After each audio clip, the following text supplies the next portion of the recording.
Hello guys, a new day, new setup, and I decided to record this one. Here we have a sagittal gap, relatively short crowns, and let's check the roots anatomy, if they're short or not. Let me. They have an average length, but I think, no, the crowns are too short, so it might be complicated, the distalization, but we will try and see how it goes. So since we want to distalize the upper teeth here, to improve the bite and to reduce the sagittal gap, we're starting with checking the vertebral roots, and we position it this way, so we only look at the crown, not at the root in this case. And let's do that.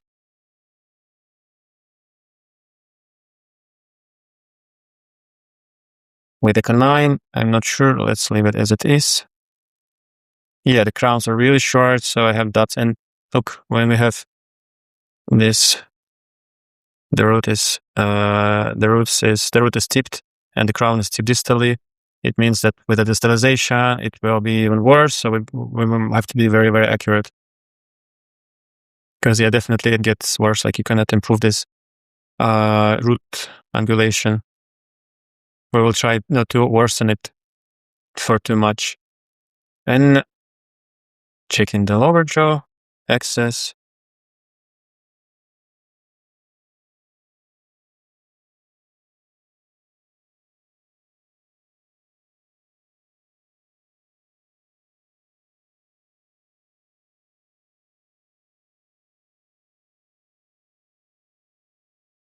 And here we start with the distalization. We do the standard protocol, 50-50. So we start with the first molars. And at the same time, we start also moving the incisors, not to waste time. And layer 2, final position of the second molars. And now we're moving the first molars. And here, as you can see, I combine tipping and body movement because, in my opinion, it will be done like about half bodily, half tipping. So I'm making it that way on the setup because the roots are relatively low comparing to the crown size, which means that the teeth will tip 100%. We cannot get rid of tipping here. So I will also add some rotation to get even more space. I start working with the second premolars. So here we're closing the space and start working with the second premolars. Still want to move incisors forward a bit more. The next layer.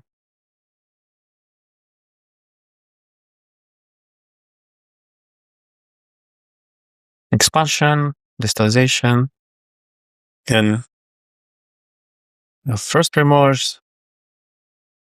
Here we go. Layer 5, where we've done with the first premolars. And starting to move the canines. Rotate.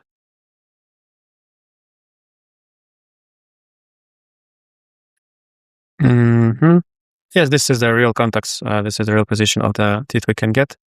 As you saw, I used only almost only bodily movements for the premolars, but they still tip. But this is how it works. We'll improve the bite after we work with the lower jaw, but let's proceed with the upper. So here in layer 6, here we want to distalize the canines and start to work with the lateral incisors.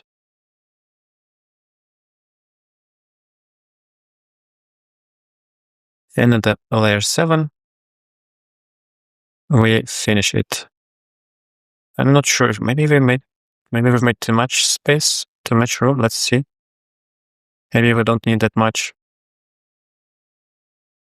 So here I do both bodily movements and tipping movements. If I do bodily movements, body retraction, it means that I have to combine it with intrusion so that it works.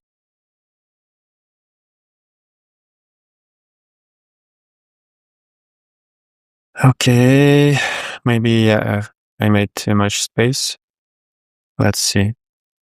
But we always have to overcorrect distalization, so maybe we're not going to get that much space in the reality, in the real life. But let's get back to the lower jaw, and then we will see, should we fix the upper jaw more, or we will leave it as it is.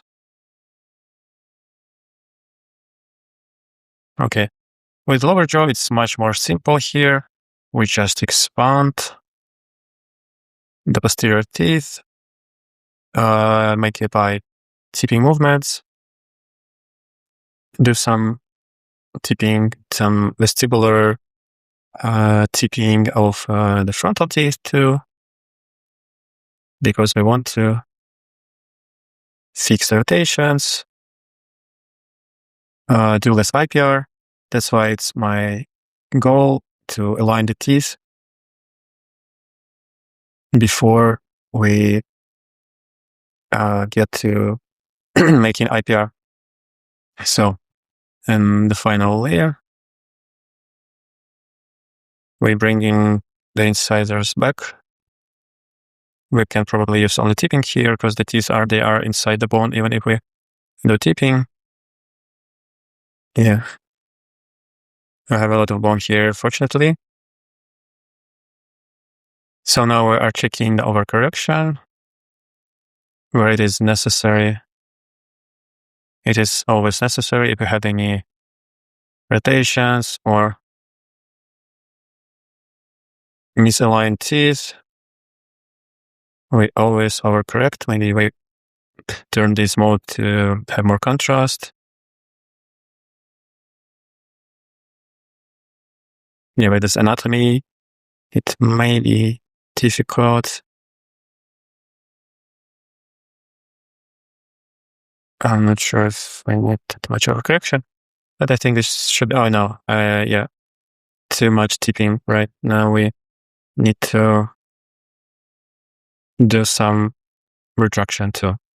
I was too optimistic about the bone. So we add retraction and we also add some intrusion.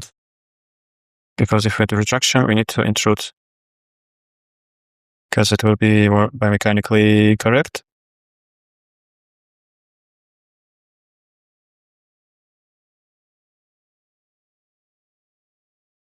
This is it. We cannot do anything to the canines. You see the roots only because of the rotation, I guess. But we cannot improve this. We almost left the canines untouched, as you can see. So let's check out the final bite. Can we move the teeth even more palatally? I think yes, we do. Can.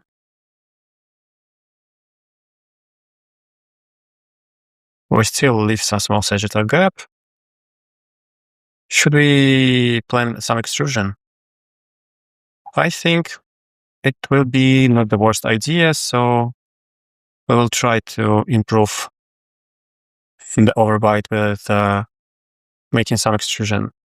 But by doing that, we will reduce or increase our chances to get a refinement or some some problems with the fitting of the aligners, because extrusion is not the movement.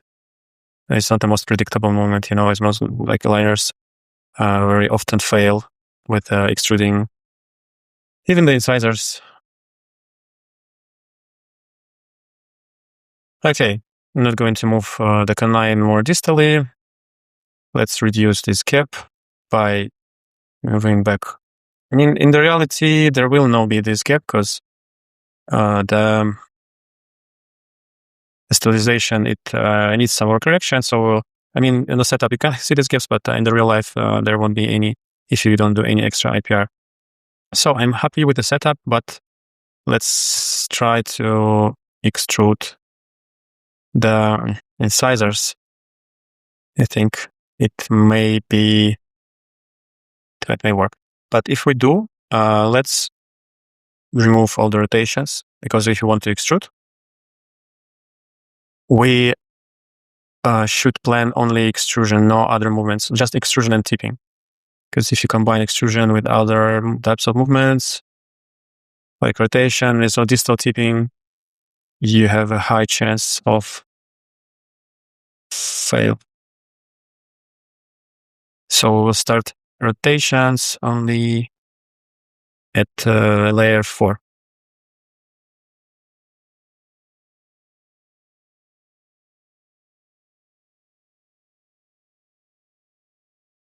Yeah, something like this. So let's go. And we do some extrusion. Okay. So we do it at layer 1.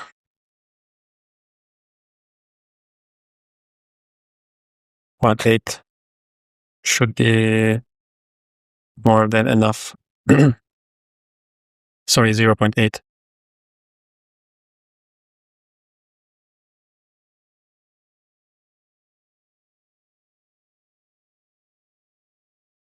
And now we go to the next layers.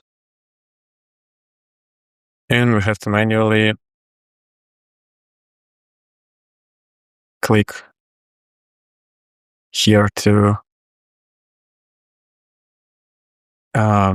make this, to apply this extrusion we've made to the next layers.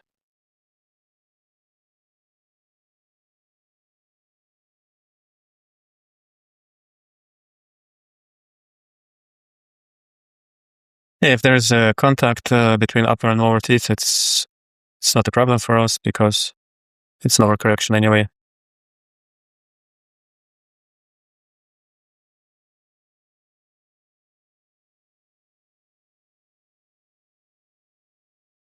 Yeah, we didn't need that much on this tooth. So we get back to layer 1 and reduce it.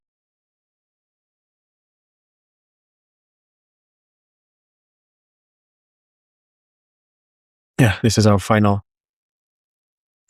setup. And now another step, we put attachments. So here we are going to prescribe the elastics, as we always do for distalization cases. We always need anchorage. And here it's mandatory to oblige the patient to wear elastics 24/7 since day 1 till the final day of wearing the aligners.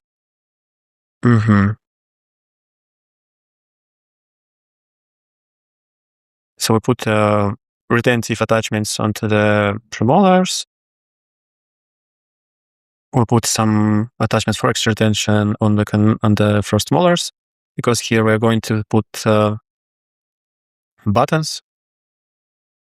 And for distalization, I'm going to use the most common attachments, these spherical ones, 110 degrees.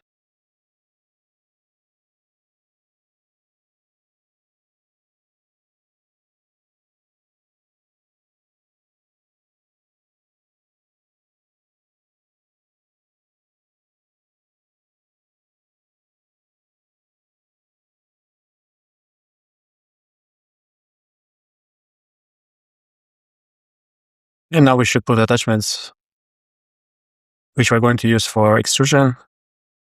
I use this shape.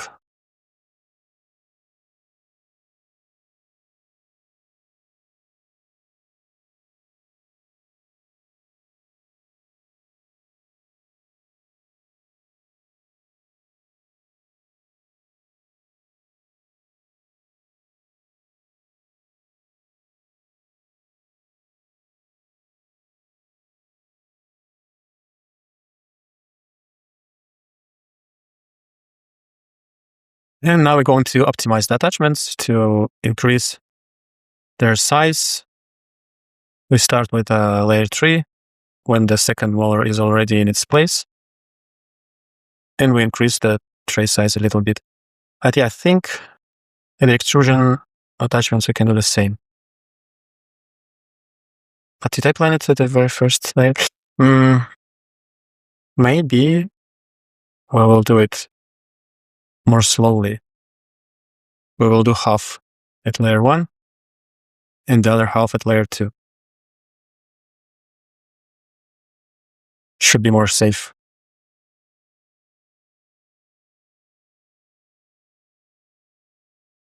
And at layer 3, we will increase the size of these attachments a little bit. As in the real life on the patient's tooth, there will not be a snug fit. There will definitely be some gaps. And at the layer 4, we will just remove them at all.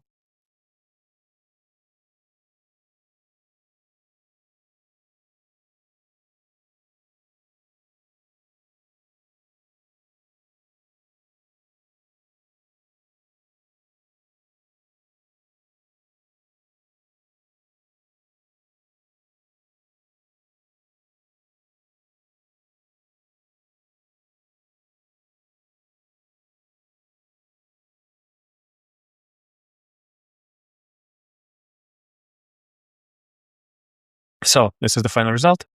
The patient is going to wear elastics from the button on the first molar to the cutout on the first premolar. There will be either a cutout or a button on the surface of the aligner, and then we bond physical metal button onto the canine and finish it that way. And now let's do the final part. We have to choose how many layers we print. Here it's going to be 3, 4, 4, 4, 3, and 3, and 6. Yeah, I like the numbers. I have my default template, so the software doesn't exceed my numbers. Sometimes I do some manual adjustments, but in general, most of the time, it gives the right estimation because of the template I set. So it's going to be 27 on the upper jaw and only 8 aligners on the lower jaw. But anyway, we need to wear the aligners on the lower jaw till the end, because there are going to be 2 class 2 elastics. So let me show you the animation. Look, the attachments become bigger. At some point, we remove some attachments because we don't need them anymore. And yeah, this plan. Let me see the left side. And this plan we upload into the viewer. If you also work in Maestro or in other software, you can use my viewer. So you can upload your treatment plans and send an online link to your patients, your doctors. Like you upload the case, and you can upload 3 cases for free. So give it a try. And thank you, and see you in next videos.